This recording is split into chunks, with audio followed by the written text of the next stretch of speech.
I'm sure everybody here knows what a curfew is.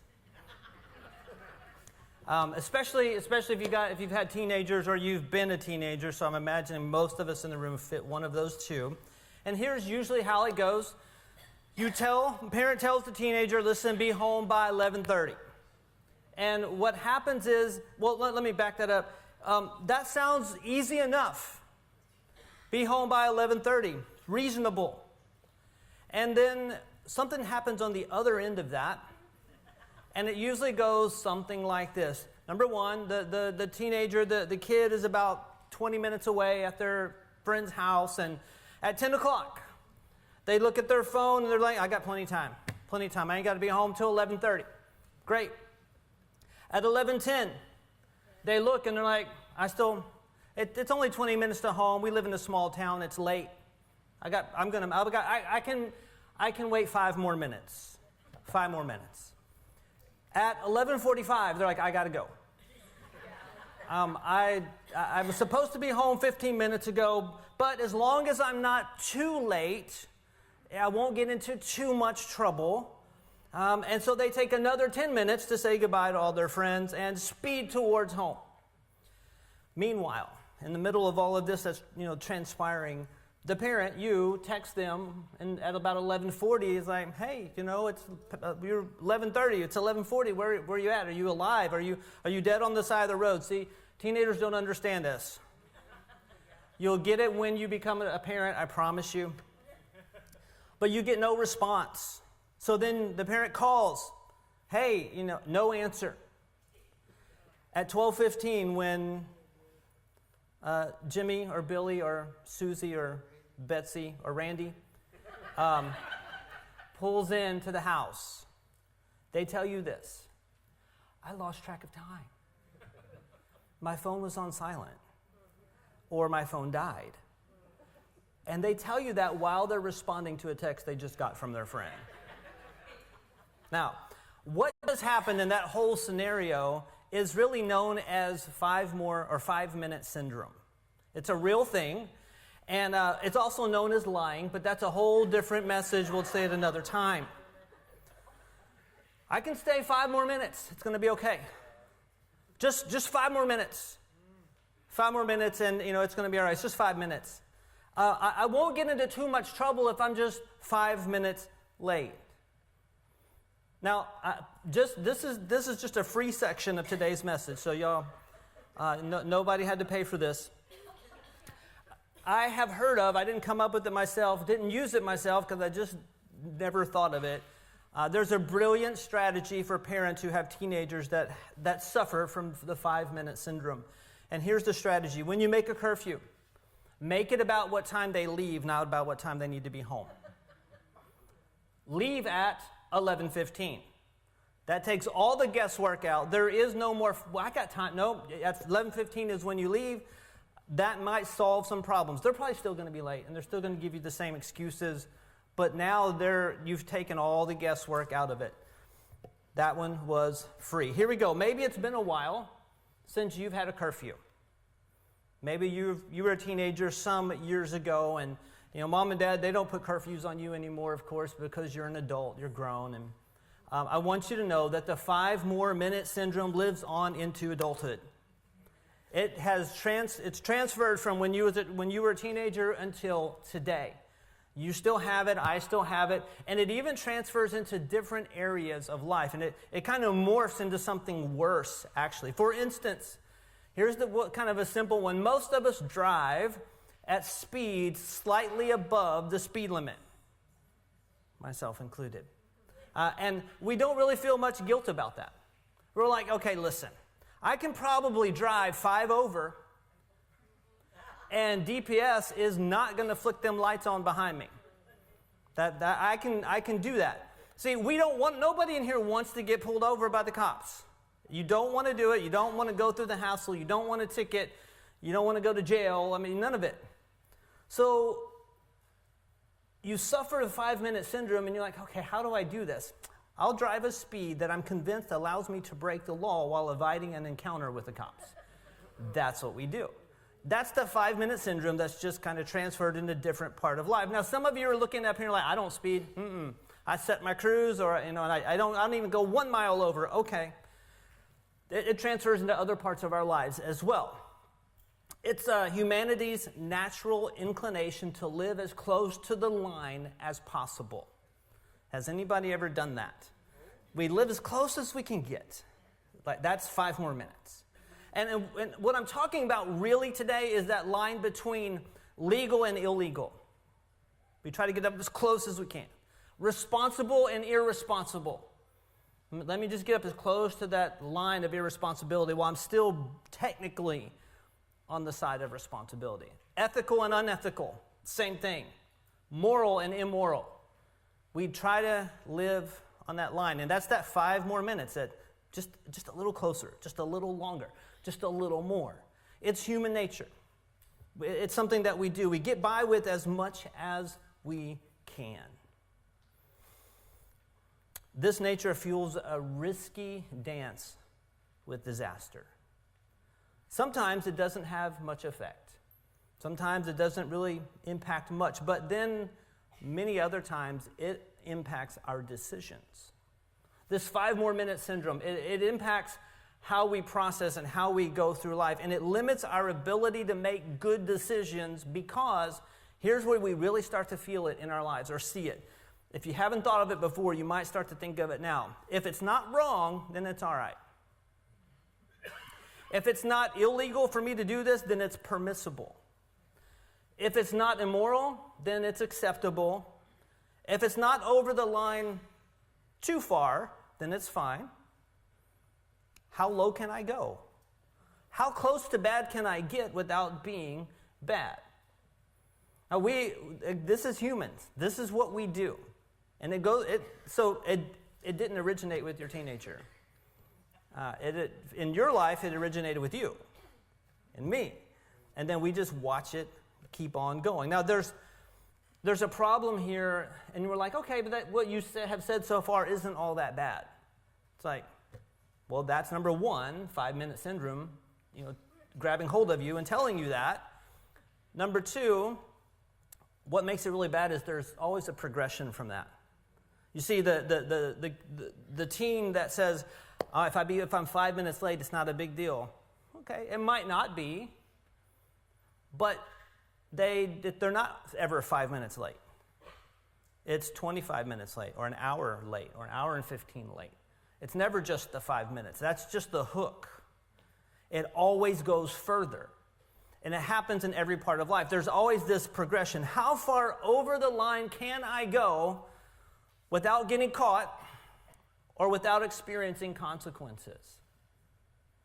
How unethical, how immoral, or how insensitive can I be without creating too big of a deal?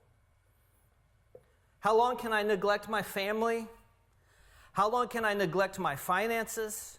How long can I neglect my health and not feel much effect from it?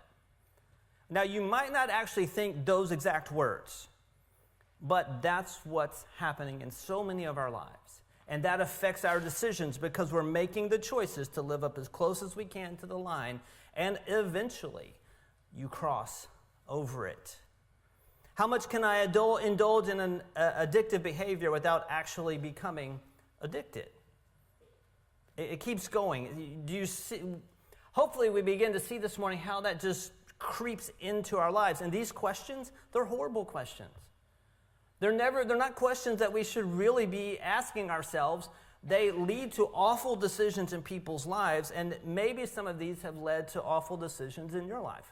Some of them have led to awful decisions in my life. Now, I want to give you a reminder from last week. We started the series, Better Decisions, and here's like the theme statement. My decisions determine the direction and quality of my life. Your decisions affect your life. They determine the direction and quality of your life. That's your decisions. I know and I recognize sometimes other people decide things and do things, and that affects your life, yes. But even in those situations, however severe they may be, Your decisions about those decisions affect the direction and quality of your life. They determine it. So, I am where I am primarily because of the decisions I've made. The same is true about you. The same is true about anybody watching online. You are where you are primarily because of the decisions you've made. The decisions we make, they're tied to the questions that we ask or don't ask leading up to them. How close can I get? Is that legal or not? How far is too far? Can I just go 5 more minutes? Those questions lead to decisions. And those decisions determine the direction and quality of our lives. Strong, probing questions make for better decisions. And weak questions or no questions make for poorer decisions. Thankfully, during this series, what we're doing is we're talking about better decisions, and the way we're getting there is talking about better questions. Questions that are derived from biblical principles.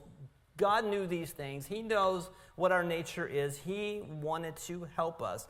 So these questions we're talking about lead to better decisions, better directions, and better quality of life for us. So last week, question number 1 was the integrity question, and it was this. Am I really being honest with myself? Am I being honest with myself about why I'm doing this, why I'm deciding that? Am I really being honest? I just had a conversation with somebody in the lobby this morning that said, I've used that all week, and it's been great. And the reason that it's been great is because I'm recognizing, and I'm adding to this conversation in my head that, I like to lie to myself. I'm not always honest with myself. It's a great question to ask when I'm facing the decision. Am I being honest with myself about where I'm headed and what I'm doing and why I'm going this way? Today we have question number 2. It's a strong, probing question as well. This question very much relates to our theme scripture, Proverbs 27:12. A prudent person, this is a wise person, foresees danger and takes precautions. The simpleton goes blindly on and suffers the consequences. I would like to say I've been the wise person more than the simpleton, but I'm not really sure how the graph looks in my life, and I don't want to know. Let's just not share that today. Prudent people foresee danger and they take precautions. Let's ask some probing questions. Prudent people are mature people. Doesn't really have anything to do with age necessarily. You can be mature and not be old. You can also be old and immature. So prudent people are mature people. They embrace the reality that one action leads to another. One thing that I do leads to another thing. One question that I ask leads to an action. They begin to grasp that. So they ask probing, sometimes difficult questions.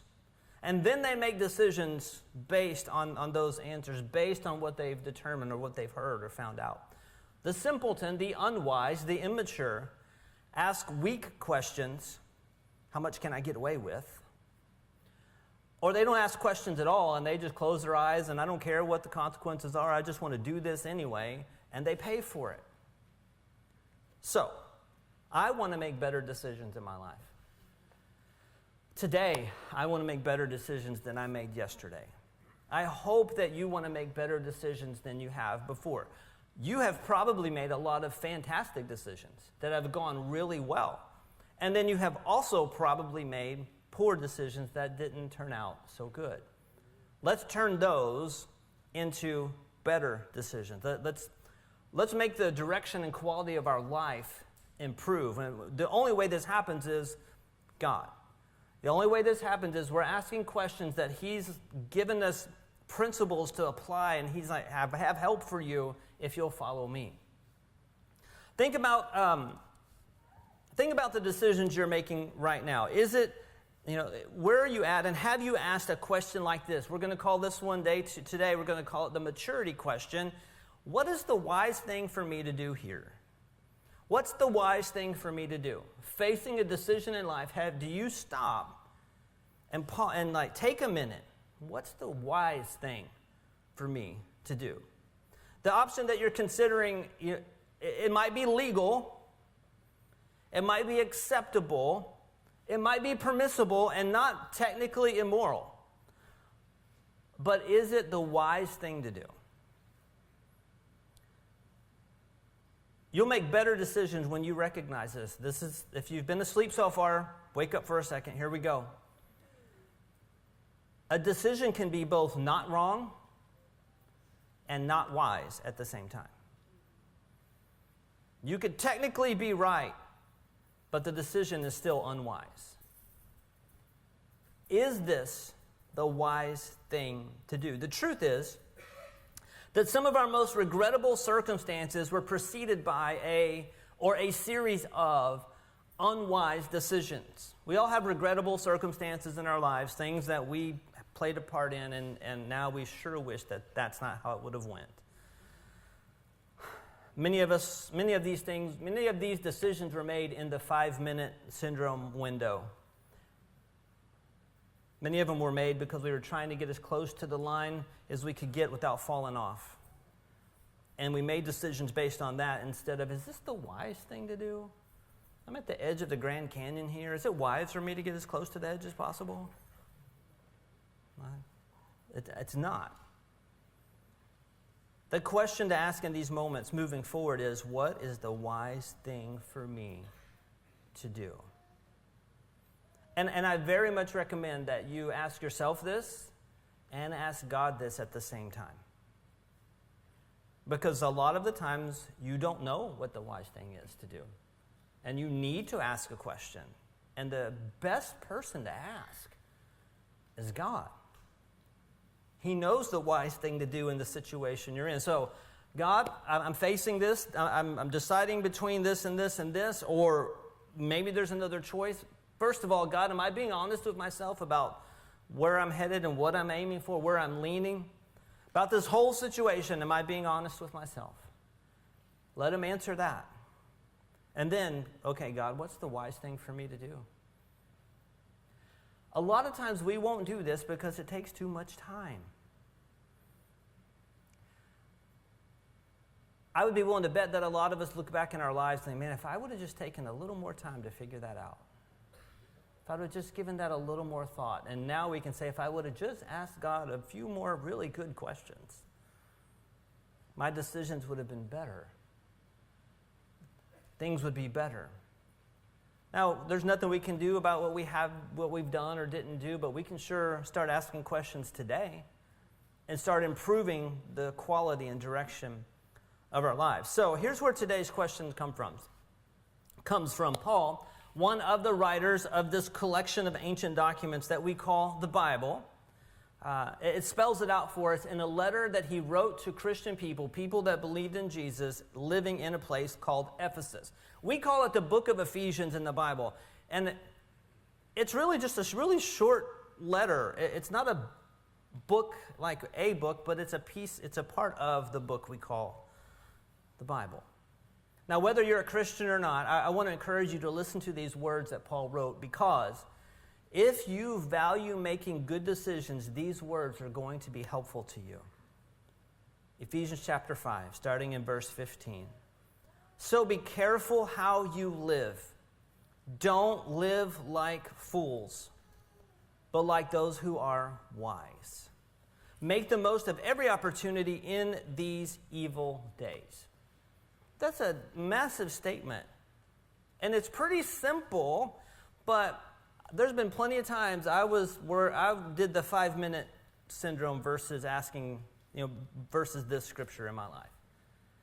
How close can I get? I don't even consider if I'm being a fool or not, or if this is wise or not. I just want 5 more minutes. Just 5 more minutes. Make the most of every opportunity in these evil days. Here's the evil days he was referring to. AD 62. That's about 1964 years ago. Long time. That's when this was happening. Those were the days he's talking about. And just think with me for a second. A lot of advances have happened in the last 1964 years. Tons of advances have happened. We've come a long way as, the human race. But apparently, human nature is still the same. Science and technology haven't changed our nature of 5 more minutes. I promise you, back in AD 62, it was just 5 more minutes, Mom. I can wait 5 more minutes. I guarantee you it happened back then too. Ancient society and modern society, ancient people and modern people were or are equally prone to live unwisely. We're equally prone to creep up to the edge of disaster and stay there as long as possible. 5 more minutes. Paul wrote, be careful how you live. Don't live like fools. This is still valid advice, and it might be offensive. I mean, if I told one of my kids or just a friend, hey, stop living like a fool, they'd probably be upset with me for using those words. Okay, change the word. Don't live. I can't think of a better word, though, but whatever words you use, it's the same. Let's live wisely, not unwisely. Don't you wish you could go back and reclaim some of the decisions you made and redeem the time that you've lost or wasted? When we read this scripture, make the most of every opportunity in these evil days, the literal translation of that sentence is redeem the time. When you make wise decisions, when you live wisely, not as fools, you can redeem the time. What's the wise thing for me to do? Paul's inviting us to invest our time wisely from here on out. From today on, let's ask some good quality, probing questions. This scripture is God's voice speaking to me and you today. He wants us to make better decisions because our decisions determine the direction and quality of our lives. He's inviting us to invest in our most important asset. You know what your most important asset is? It's your time. Time. Your most important asset is time. And he's inviting us to invest it in a way that propels us toward a good future instead of a future full of regrets. So I want to make a suggestion, this maturity question. What's the wise thing for me to do? I want to make a recommendation that we ask it with kind of 3 considerations from 3 different angles. And you'll catch on really quick. We want to ask it from our past, considering our past, our present, and our future. In light of my past experience, I'm facing this decision right here and right now, whether it be, should I leave now to get home on time, or should I wait 5 more minutes? Or should I, something way, way more significant. Should I take this job or not? Should I leave here or not? Should I do this or should I do that? In light of my past experience, God, what is the wise thing for me to do here? You're probably familiar with the saying, those who can't remember the past are what? They're doomed to repeat it. On a personal level, we might be able to, or on a maybe more casual level, we might be able to restate it this way. Those who don't pay attention to what got them in trouble yesterday will probably end up in the same trouble tomorrow. God, what's the wise, considering my past, my inclinations, where I've been in life, what I've been prone to do, what is the wise thing for me to do here? Our past predisposes us to specific temptations and specific addictions and blind spots. So we all have it. It's part of our lives. And it's wise to learn from our past and avoid making the same mistakes. When you're making a decision, it's wise to consider your past. That's the first perspective. Here's the next one. In light of my current circumstances, what's the wise thing for me to do? So, in light of my past and how I've been and how things have gone for me and how I've responded and all of that, what's the wise thing? And then, in light of what's happening right now, my current state, what is the wise thing for me to do? God, what is the wise thing? You very well know that life is seasonal. We go through different stages. We go through different seasons in life. And I think we owe it to ourselves, I think we owe it to the people that we love and care about, to take our current season and our current conditions into consideration, take our current state of mind into account when we're making decisions. All this because God's saying, hey, let's live wisely. A lot of regrets and a lot of apologies and a lot of bad decisions stem from our default to react in the moment. That takes me back to a lot of the reason we don't ask questions is because it takes too much time. And as we said last week, we don't like being questioned. And the moment we feel like we're being questioned, our defenses go up and our willingness to listen go down. Why'd you do that? The answer doesn't matter because now I'm offended that you even asked me that way. Well, let's ask ourselves these things. The wise question. Since we're emotional beings, we tend to decide things in the moment. A lot of times we have to fight against that because it seems to be something that comes really easily. We tend to decide things through the emotional lens that we're seeing the world through at the moment. I didn't get a lot of sleep last night. I'm a little cranky. My hip hurts. And I'm deciding this right now. Well, you know what? Maybe you should stop and say, God, in light of my current circumstances that I'm being a grouch, what's the wise thing to do here? That's a light one, y'all, but there's things a whole lot more serious. Our decisions affect the direction and quality of our lives. But if we say, okay, in light of my current decision, my circumstance, maybe you hear God say, wait a day, don't decide right now. Maybe he says, wait a week, but you're like, I want to buy the car today. Wait a week. Whatever it is. Wait a little longer to send that response, to make that confrontation. Wait a little longer. You're probably going to respond and decide better. I'm looking at the clock to see if I have time for a story. I'm going to try to squeeze it in. Here we go. So I went to do a home inspection a little while back. I think it was in Page. Is Page about an hour from here? I think that's where it was. And it was on and off. We got it set up, did all the right communications, showed up. The owner was there. He's like, nope, it's not happening today. It was supposed to be tomorrow. I'm like, it's supposed to happen today. He's like, well, it's not happening today. Okay. So I turn around, drive an hour back home. Nobody's paying me for that. I'm a little bit aggravated. At the other people involved in this whole transaction because nobody listened to what was supposed to happen. And they all blamed each other when I asked them about it. I was frustrated. And I had typed up a text to this one particular real estate agent. They're not in this room, y'all don't worry, don't look around.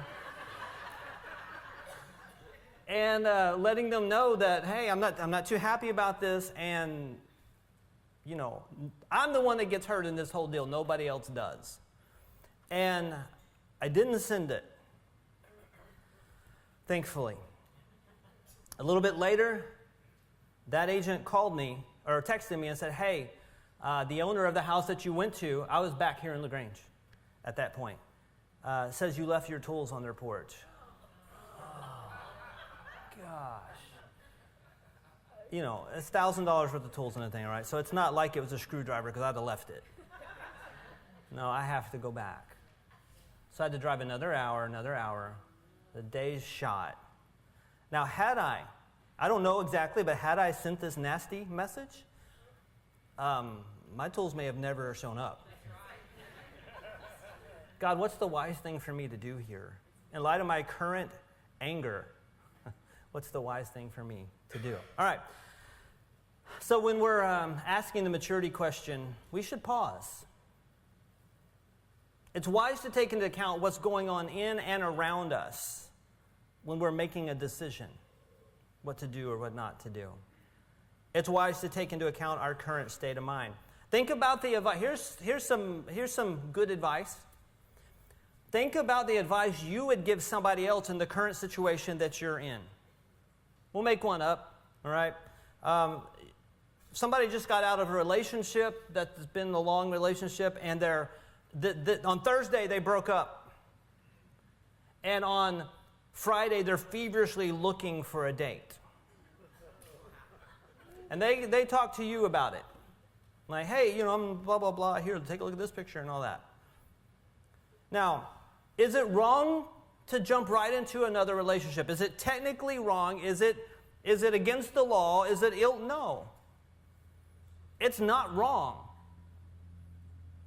But what advice would you give them in that moment?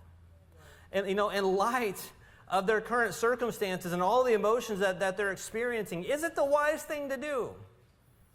Probably not. And you would probably tell them. So if you find yourself a little stuck, I don't know what the wise thing to do is. Consider somebody else doing it and step back for a second. What would I tell my friend if they were here? Jumping back into the dating game on the heels of a breakup is usually a rash and emotional decision that's quite likely going to lead to regret. Take some time, heal and process, and then move forward when you're in a more healthy state of mind. When making decisions, we want to consider our past, and we want to consider our current season. And then we want to consider our future. In light of my hopes, my future hopes and dreams, what's the wise thing for me to do here? Have you ever watched somebody make decisions in their life that you saw it happening and you knew it was undermining their plans for the future? You knew it was undermining their life. You knew that it was going to bring pain. You knew that it was going to be hard on them, but yet they did. You watched it happen. I've watched it happen. I'm sure people have watched me do that. Nobody plans to undermine their own future. Did anybody wake up this morning, you know what I'm going to do today? I'm going to ruin my life. We don't plan on it. But when we don't ask questions and we're not making wise decisions, that's what we do. People don't plan to undermine their own future. They just don't plan not to. Maybe a friend or someone has told you they want a good marriage, and they really do love, their spouse. They want what's best for them, but you watch them decide to neglect and toe that line of moral versus immoral in their marriage. How does that usually work out? It's probably not great. You have actually teenagers and adults alike make decisions that result in hard consequences that follow them around for years or maybe the rest of their lives. If they had just paused and said, considering my hopes and dreams, considering my future, what's the wise thing to do here? What's the wise choice to make?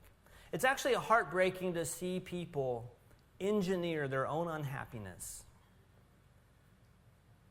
It is. It's hard to do, and it's even hard when you talk to them, or if you're them and somebody talks to you, but the response isn't accepted. It's hard to watch somebody engineer their own destruction, and whether it's lying to themselves about their motives and actions, or watching them ignore the signs and advice from people who have been there before, it's awful to watch this happen. Now, I'll bet that when you dream of your ideal future, you do not envision yourself making your life miserable. We don't usually dream that way. We dream about how good it can be and how grand it can be, and how the things how we would like things to be. We envision something better. And this question, in light of my future hopes and dreams, God, what's the wise decision to make here?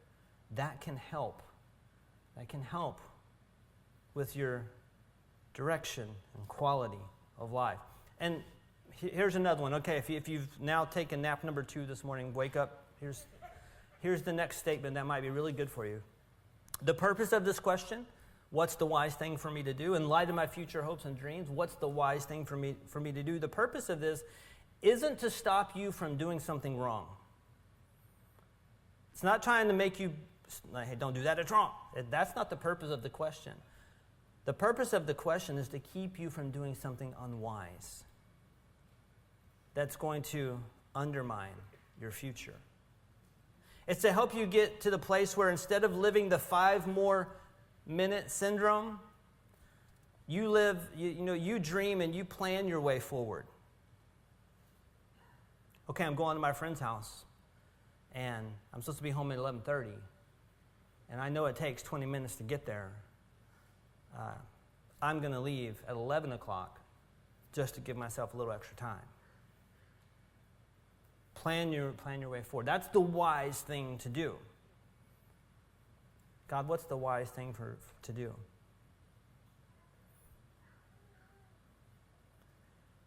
In light of where I want to be 5 years from now, God, what's the wise thing for me to do now, today?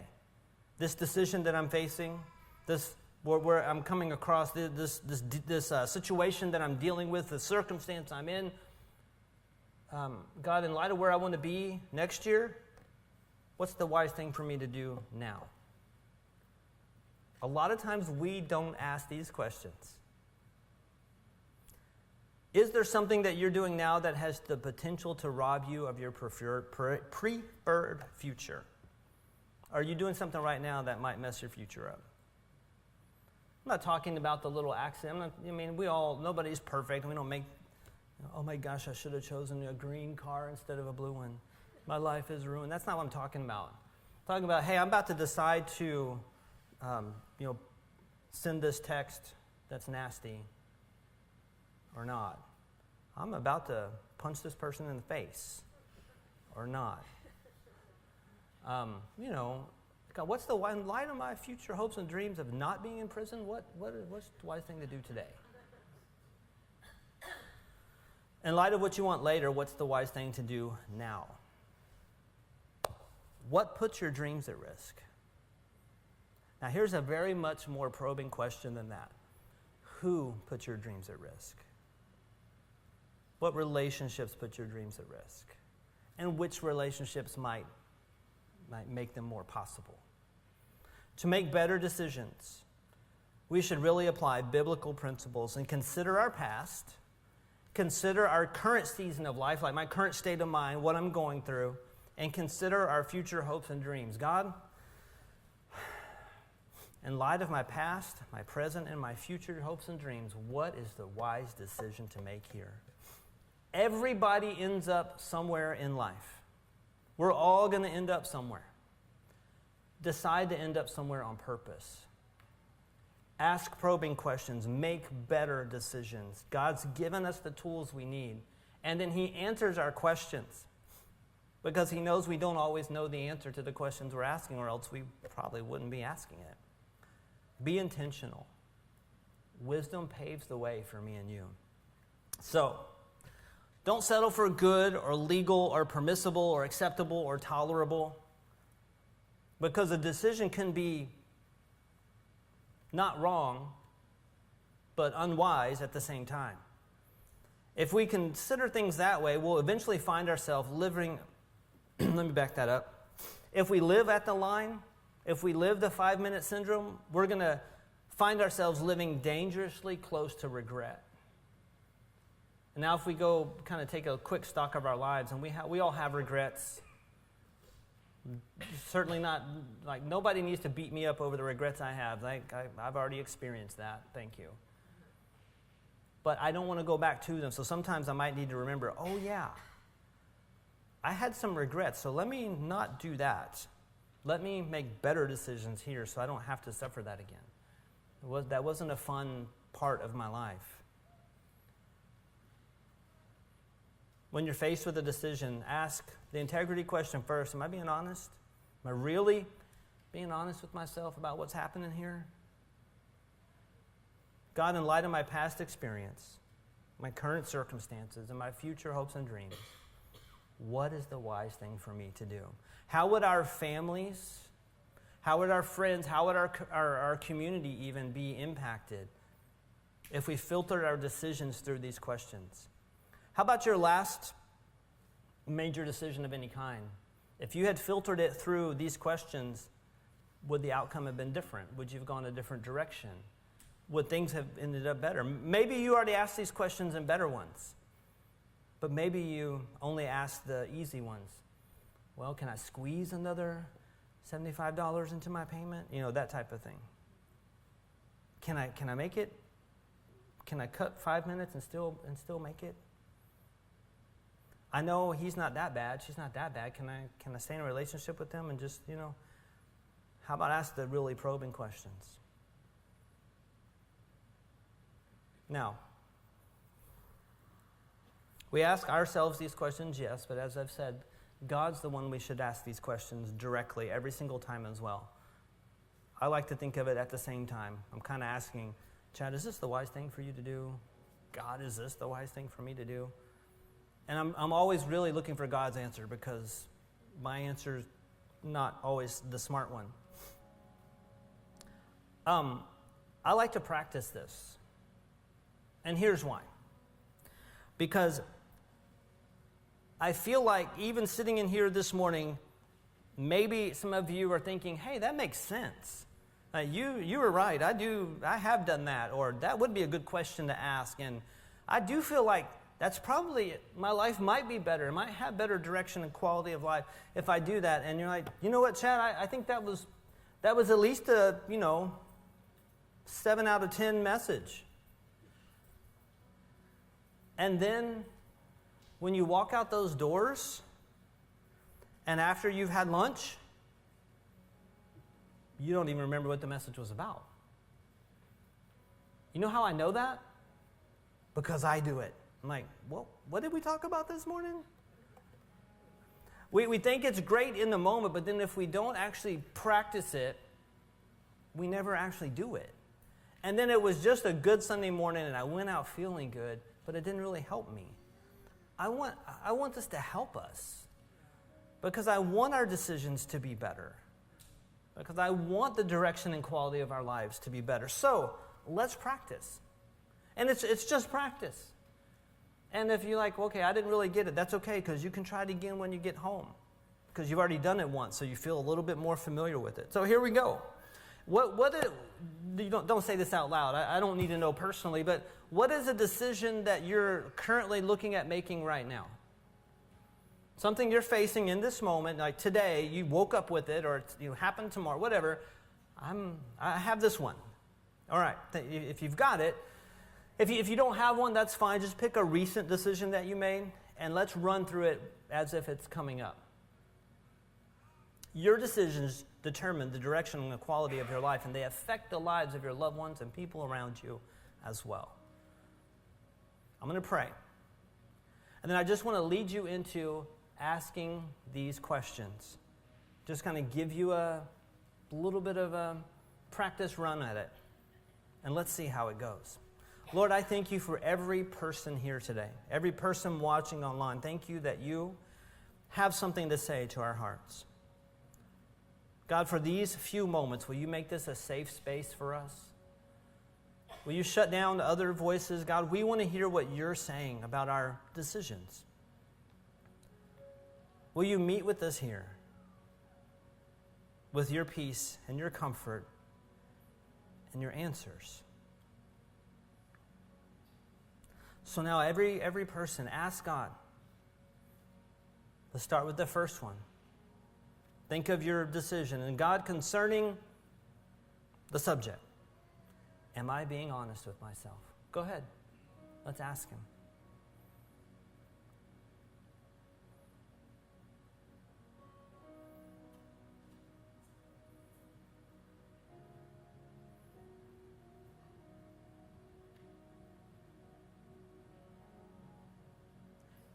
If you do hear God speak into your heart, write it down.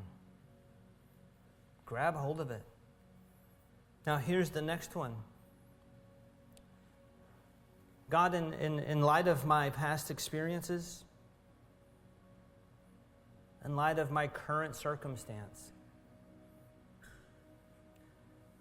God, considering my future hopes and dreams, what's the wise thing for me to do about this?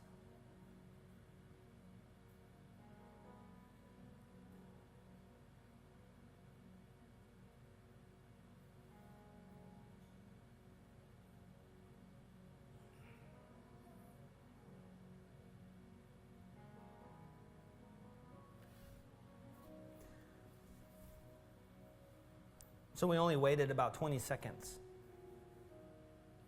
Maybe God has spoken to you and said, here's the wise thing to do. Well, write that down. We really are asking God, and at the same time we're practicing. Sometimes you get an immediate, and sometimes it's like, ask again. And then maybe ask again, and then maybe turn off the phone and the TV and find yourself a quiet place and ask again. Because it's a serious question that needs a serious answer, and you really are looking for the right direction. God will speak to your heart, and He will answer your questions. I would say decisions can wait until you know what God is saying. Lord, again, I thank you for every person here. I pray that you lead us and that you guide us. And God, will you answer our questions? We want to make better decisions. We want to hear what you're saying. In Jesus' name we pray. Amen.